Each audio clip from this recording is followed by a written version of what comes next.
Good morning student छात्रों। हम नए साझेदार का प्रवेश का चैप्टर पढ़ रहे थे। इसमें हमने सबसे पहले नए साझेदारों को प्राप्त अधिकार,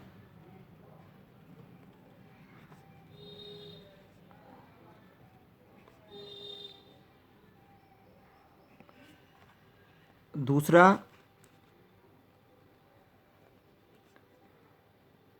नए अनुपात की गणना, तीसरा बिंदु हमने पढ़ा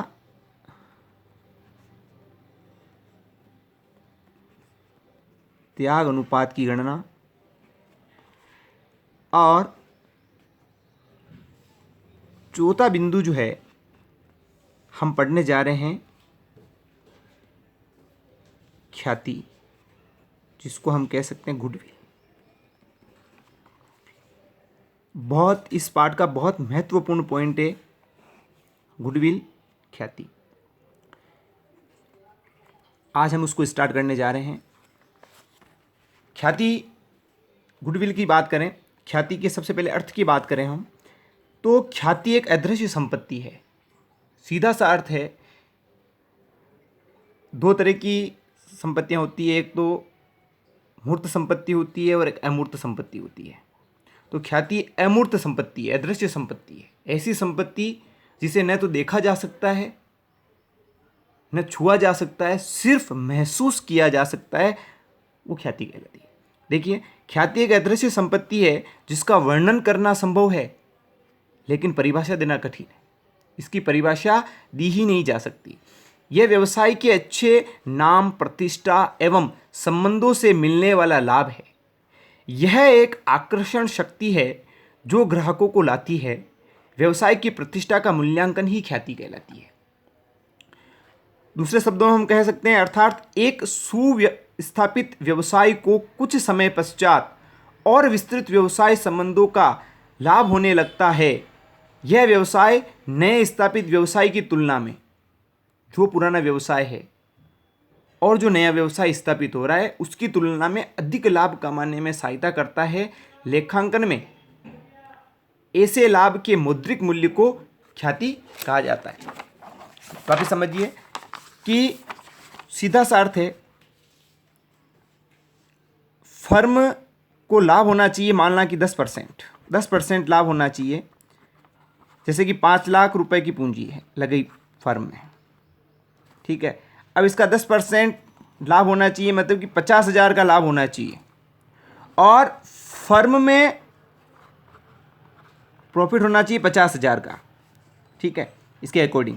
और फर्म को प्रॉफिट हो जाता है 60,000 रुपये का, प्रॉफिट हो जाता है 60,000 का। तो ये जो 10,000 रुपये हैं, फर्म को लाभ होना कितना चाहिए था भाई? 50,000। 5 लाख का 10% लाभ है मान लो, तो 50,000, लेकिन फर्म को लाभ कितना हुआ? 60,000 को हुआ। तो 10,000 रुपये जो ज़्यादा हैं, ये क्या कहलाएगी? ख्याति कहलाएगी। छात्रों, कहने का सीधा सा अर्थ ये है, ये एक ऐसी संपत्ति होती है जिसे न तो देखा जा सकता है न सिर्फ महसूस किया जा सकता है, इसलिए इसको अदृश्य संपत्ति, अमूर्त संपत्ति, इंटेंजिबल एसेट्स कहा जाता है। इसको कैसे ज्ञात किया जा सकता है, इसके मूल्यांकन की क्या विधियां हैं? देखिए, ख्याति एक अमूर्त संपत्ति है, इसलिए इसकी गणना करना बहुत कठिन है। साझेदारी फर्म की ख्याति का मूल्यांकन करने की विभिन्न विधियों को अपनाया जा चुका है। बहुत सारी विधियों को इसमें अपनाया जा चुका है। किसी एक विधि द्वारा गणना तथा दूसरी विधि द्वारा गणना के मध्य अंतर पाया जाता है। इसकी बहुत सारी विधियां हैं, अलग अलग मेथड से, अलग अलग विधियों से हम अगर ख्याति की गणना करेंगे तो ख्याति की जो वैल्यू आएगी वो अलग अलग आएगी। इसलिए वह विधि जिसके द्वारा ख्याति की गणना की जानी है, उसका विद्यमान साझेदार तथा नए साझेदार के मध्य स्पष्ट रूप से वर्णन होना चाहिए, क्योंकि विधियां बहुत सारी है ख्याति के मूल्यांकन की, और प्रत्येक विधि से ख्याति का जो वैल्यू आएगा, जो राशि आएगी, वो अलग अलग आएगी। तो जो पुराने साझेदार हैं वो और जो नया साझेदार आ रहा है, वो सभी मिलकर ये तय कर लें कि कि अगर ख्याति की गणना करनी है तो किस प्रकार करनी है, किस विधि से करनी है। तो छात्रों, ख्याति के मूल्यांकन की प्रमुख रूप से आपके पाठ्यक्रम में, सिलेबस में 3 विधियां हैं। औसत लाभ विधि पहली विधि, दूसरी विधि है आपकी अधिलाभ विधि और तीसरी विधि है आपकी पूंजीकरण विधि। इन 3 विधियों का उल्लेख आपके पाठ्यक्रम में किया गया है। छात्रों, जो हमने आज इसका इंट्रोडक्शन किया गुडविल का, जो हमने आज इसके बारे में पढ़ा, इसको आप समझिए, अपनी नोटबुक में इसको उतारिए और इसको लर्न करिए कि वास्तविकता में ख्याति होती क्या है, इसको समझने का प्रयास करिए।